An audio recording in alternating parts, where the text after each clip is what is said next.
नमस्कार बच्चों। तो पिछले वीडियो में भी हमने रहीम जी के कुछ दोहे पढ़े थे। तो आज फिर हम जो बाकी बचे हुए दोहे हैं उनका अध्ययन करेंगे।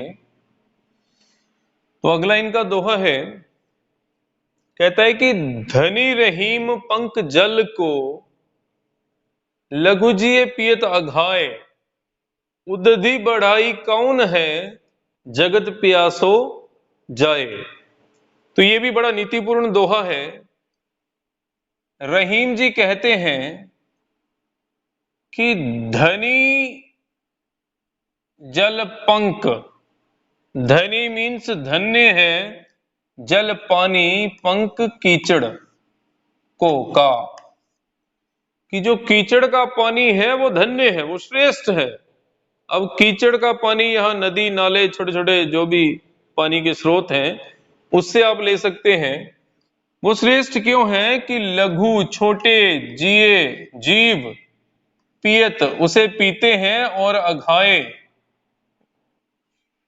पीने के बाद तृप्त होते हैं। अघाए मीन्स तृप्त होना। पिछली बार भी इसका अर्थ आपको बताया था। तो रहीम जी कहते हैं कि कीचड़ का जल धन्य है क्योंकि छोटे छोटे जीव जो हैं उस जल को पीकर अपनी प्यास बुझाते हैं और तृप्त होते हैं।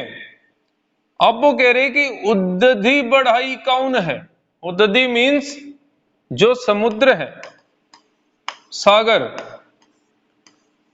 कहते हैं कि उसकी बढ़ाई कौन है, कि उसकी बढ़ाई प्रशंसा कौन करे या क्यों करे। क्यों? क्योंकि जगत संसार प्यासो प्यासा जाए जाता है, कि जो सागर है वहां पे किसी भी व्यक्ति की प्यास नहीं बुझती। जो सागर का पानी है वो खारा होने के कारण किसी भी जीव की प्यास नहीं बुझा पाता। इसलिए कह रहे हैं कि सागर के जल से तो कीचड़ का जल श्रेष्ठ है। कम से कम वो किसी के काम तो आ रहा, किसी की प्यास तो बुझा रहा है। अब सागर के पास जल अथाह है, भरमार है, लेकिन वो किसी की प्यास नहीं बुझा पा रहा। तो ये एक तरह से उन लोगों पर व्यंग्य है जो सामर्थ्यवान होते हैं, लेकिन सामर्थ्यवान होने पर भी दूसरों की सहायता नहीं कर पाते।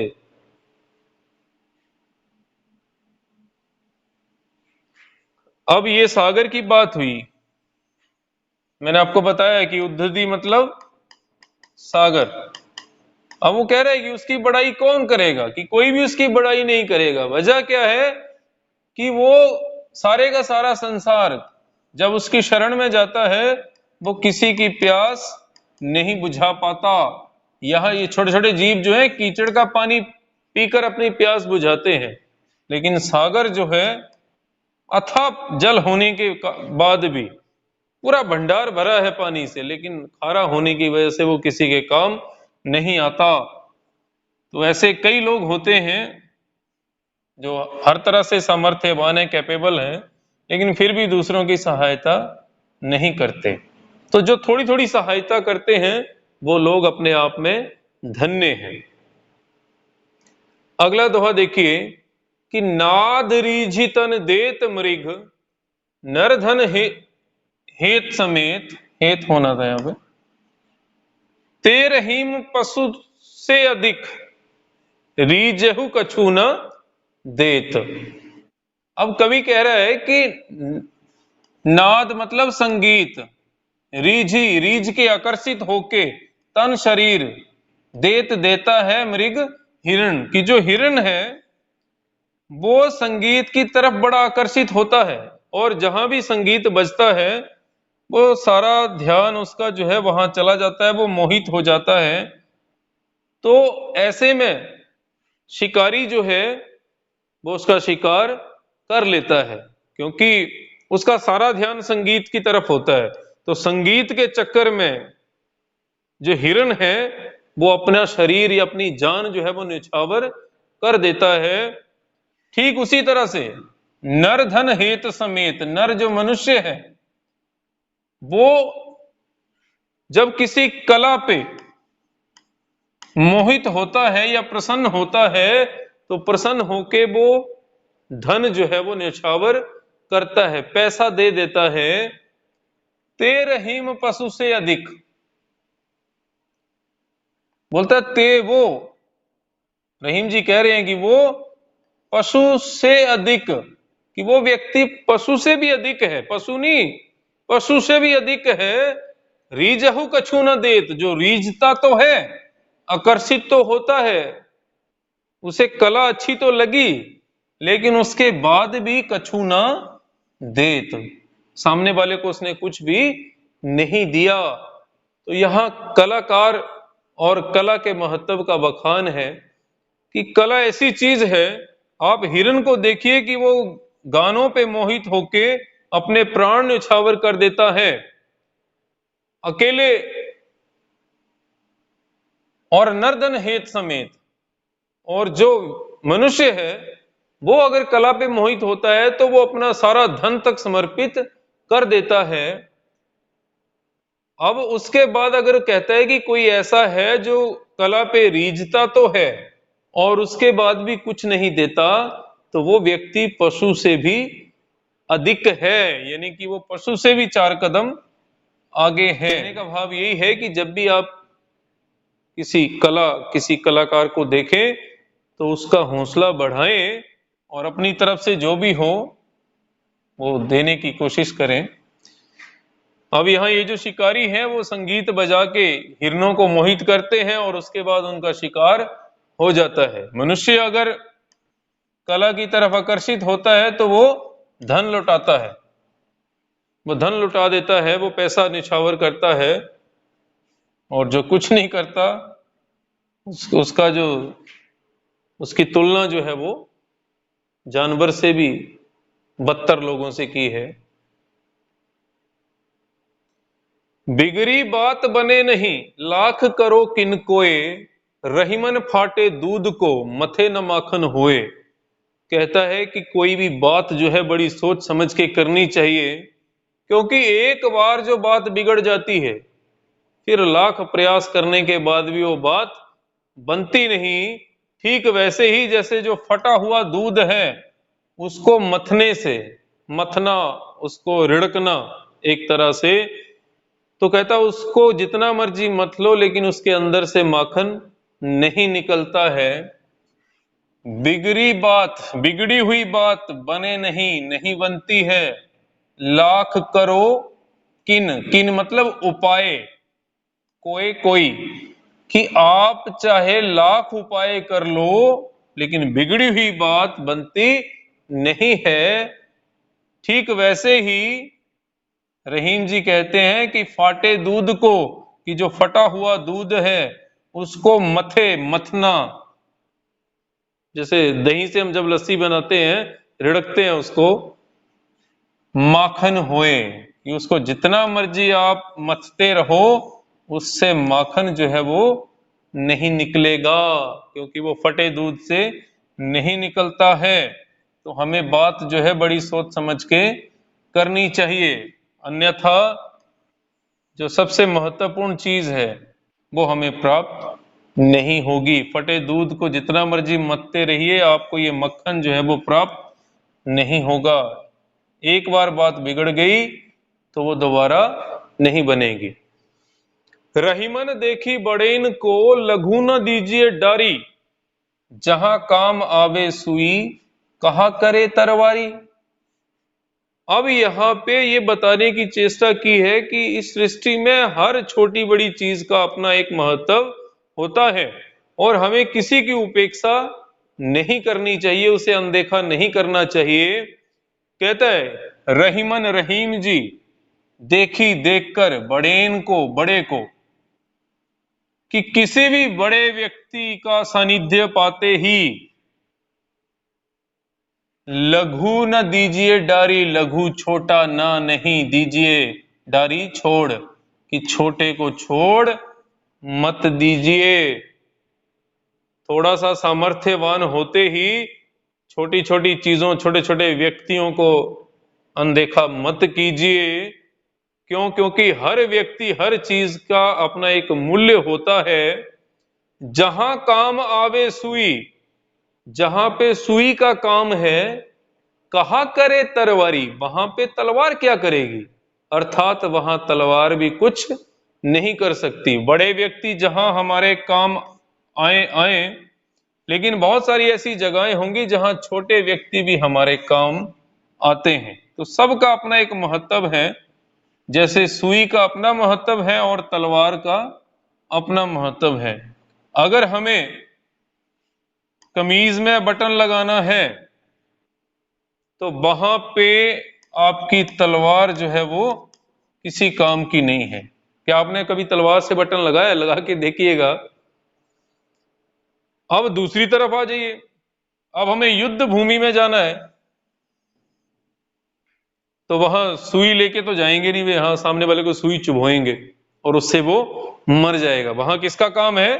तलवार का। तो हर चीज का अपना अपना महत्व है, समय स्थान और परिस्थिति के अनुकूल। बटन लगाना है सुई चाहिए, कपड़ा सिलना है सुई चाहिए, लेकिन युद्ध में जाना है तो तलवार चाहिए। आज के जमाने में तो खैर हथियार बदल गए। तो समझाने का यही प्रयास किया है कि हर व्यक्ति, हर वस्तु का अपना एक मूल्य होता है, हमें उसकी कदर करनी चाहिए, क्योंकि जहां सुई का काम है वो तलवार नहीं कर सकती, तलवार का काम सुई नहीं कर सकती। तो सबको समान महत्व दें। अगला दोहा कि रहीमन निज संपत्ति बिना कऊ न विपत्ति सहाय, बिनु पानी जो जलज को नहीं रवि सके बचाए। तो यहां पे आपको बचत करने,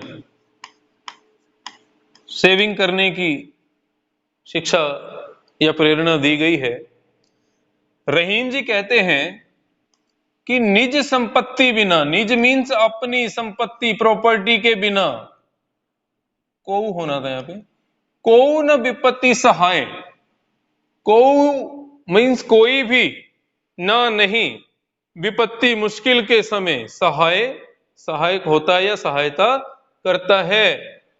कि अगर हमारे अपने पास अपनी संपत्ति नहीं है तो मुश्किल के समय में कोई दूसरा जो है वो हमारी सहायता जो है वो नहीं कर पाएगा। क्योंकि आप किसी से एक बार सहायता मांग सकते हैं, दो बार सहायता मांग सकते हैं, हर बार आपकी सहायता करने के लिए कोई नहीं आएगा। उदाहरण भी दिया है कि बिनु पानी जो जलज को नहीं रवि सके बचाए। तो कहता है कि बिना पानी के ज्यों जैसे जलज होता है कमल, ये फूल आपका, और रवि आपका सूर्य, कि जो कमल का फूल है इसकी जो संपत्ति है, निज संपत्ति, वो क्या है? पानी। और दूसरा सूर्य की रोशनी। नीचे पानी है, ऊपर से सूर्य की रोशनी और प्रकाश संश्लेषण की क्रिया होती है जिससे भोजन बनाता है, फलता फूलता है, फोटोसिंथेसिस जिसको कहा जाता है। तो अब अगर ये तभी संभव है जब फूल के पास अपनी संपत्ति कौन? पानी है। तब सूर्य भी उसकी सहायता कर रहा है खाना बनाने में और वो फूल फल फूल रहा है। लेकिन अगर कमल के पास अपनी संपत्ति ये पानी ना रहे, सूख जाए और फिर सूर्य की रोशनी उस पर पड़े तो क्या होगा? आप खुद अंदाजा लगा सकते हैं, वो कमल का फूल बचेगा नहीं। इसलिए कहा कि बिना पानी के, जैसे कमल के फूल को जो रवि है, सूर्य है, वो भी बचा नहीं सकता। इसलिए हमें छोटी छोटी बचत जो है वो करनी चाहिए। छोटी छोटी बचत ही आगे चल के बड़ी बचत बनती है और यही मुश्किल के समय में हमारे काम आती है। नहीं तो हमारी हालत भी ऐसी हो जाएगी। जब हमारे पास अपनी संपत्ति पानी रहेगा तब तक तो ये सूर्य की रोशनी भी हमारी मदद करती रहेगी, ठीक है। लेकिन जब ये हमारी अपनी संपत्ति खत्म तो ये सूर्य की रोशनी हमें क्या करेगी? जला देगी, मुरझा देगी, सुखा देगी। तो इसलिए हमें बचत जो है वो करनी चाहिए। ये अंतिम दोहा है इसका कि रहीमन पानी राखिए बिनु पानी सब सून, पानी गए न उबरे मोती मानुस चून। तो यहां पे रहीम जी ने जो है मोती और आटे के माध्यम से मनुष्य को बड़ा गहरा संदेश दिया है कि उसे अपना जो मान सम्मान है, जो विनम्रता है, उसको बनाए रखना चाहिए, क्योंकि उसके बिना सब सूना, सब बेकार हो जाता है। तो यहां एक विशेष बात है, श्लेष अलंकार है, इसको याद रखिएगा। श्लेष अलंकार का मतलब होता है जब एक ही शब्द में कई अर्थ चिपके हों। तो यहां जो एक शब्द है वो है पानी, और पानी, जब हम मोती की बात करेंगे तो उसी पानी का अर्थ चमक होगा। जब हम आटे की बात करेंगे तो उसी पानी का जो अर्थ है वो साधारण जल होगा। लेकिन जब हम मनुष्य की बात करेंगे तो उस पानी का जो अर्थ है वो आप मान सम्मान या फिर विनम्रता लगा सकते हैं। तो आप देखिए, शब्द एक ही है लेकिन उसके साथ तीन तीन अर्थ चिपके हुए हैं, तो इसलिए यहां पे श्लेष अलंकार होगा। तो चलिए इसको समझते हैं। रहीमन पानी राखिए, रहीम जी कहते हैं कि पानी मान सम्मान या विनम्रता को बनाए रखिए। अगर आप विनम्र रहेंगे तो मान सम्मान भी आपका बना रहेगा। और तो उस मान सम्मान को कहता है बनाए रखना है, क्योंकि बिनु पानी सब सून, उस मान सम्मान के बिनु, बिना सब सून, सब सूना है, सब बेकार है। पानी गए ना उबरे, उस मान सम्मान के बिना आपकी कोई कीमत, कोई वैल्यू नहीं है। ठीक वैसे ही जैसे मोती और चून, जैसे पानी के बिना मोती अर्थात चमक के बिना मोती का कोई मूल्य नहीं, और चून मतलब आटा, साधारण जल के बिना आटे का इस्तेमाल खाने के रूप में नहीं किया जा सकता। सूखे आटे की रोटियां नहीं बनती। अगर हम इसी को अलग अलग करके समझें तो हम एक एक करके समझ सकते हैं। ये एक, दो और तीन। अब आप सिर्फ एक चीज लीजिए, ये दो हटा दीजिए। अब वो कहता है रहीमन पानी राखिए, रहीम जी कहते हैं कि जो मोती है उसको पानी यानी कि चमक बनाए रखनी चाहिए। बिनु पानी सब सून, बिना चमक के सब सूना है। पानी गए ना उबरे मोती, कि पानी के बिना मोती उबरता नहीं, अर्थात उसका कोई मूल्य नहीं होता। अब ऐसे ही आप आटे को ले लीजिए। रहीम जी कहते हैं कि जो आटा है उसको पानी बनाए रखना चाहिए, अर्थात साधारण जल को उसे अपने आप में समाहित करना चाहिए, क्योंकि उसके बिना सब सूना है। उस साधारण जल के बिना आटे का कोई मूल्य नहीं है, उसका इस्तेमाल नहीं हो सकता। फिर मनुष्य के रूप में ले लीजिए कि जैसे बिना चमक के मोती और बिना साधारण जल के आटे का कोई मूल्य नहीं, उसी तरह से जो मनुष्य है उसे हमेशा पानी बनाए रखना चाहिए, अर्थात जो मान सम्मान है उसे बनाए रखना चाहिए, विनम्रता को बनाए रखना चाहिए। विनम्र होंगे तो मान सम्मान अपने आप मिलेगा, क्योंकि उसके बिना सब कुछ सूना है, सब बेकार है। अगर आपका मान सम्मान नहीं तो फिर जीने का कोई मतलब नहीं रह जाता। पानी गए ना उबरे, मान सम्मान के बिना मनुष्य का कोई मूल्य नहीं है। नहीं तो फिर वो मनुष्य जो है वो ठीक वैसे ही हो जाता है जैसे बिना चमक के मोती और बिना साधारण जल के आटा, अर्थात वो किसी काम का नहीं रहता। तो ये रहीम के दोहे यहाँ पे समाप्त होते हैं।